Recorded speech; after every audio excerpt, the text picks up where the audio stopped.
In today's video, I'm going to teach you how to create Typeform in WordPress. We'll use the simplest and most flexible approach, embedding your Typeform directly into a WordPress page or post using the custom HTML block. This keeps your design clean, loads quickly, and gives you full control over how the form appears on your site.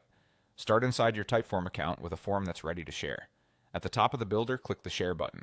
This opens the Share panel where you'll choose Embed in a web page. Here's where you decide how the form will behave on your site. Standard places the form in line within your content. Full page lets the form take over the entire page area for a focused experience. Pop-up and slider keep your page layout intact and display the form in an overlay or a slide-in panel when triggered. Take a moment to preview these options and tweak the appearance settings so the form matches your site's look and feel, including size, colors, or any layout preferences available in the panel. When you're happy, click Start Embedding or Copy to grab the generated HTML code. Make sure you copy everything provided. Now switch over to WordPress and open the post or page where you want the form to appear. In the block editor, add a custom HTML block exactly where you want the form to show. If you don't see it right away, use the block search to find custom HTML. Click into that block, then paste the embed code you copied from Typeform. You should see the full snippet, which often includes a container element and a script.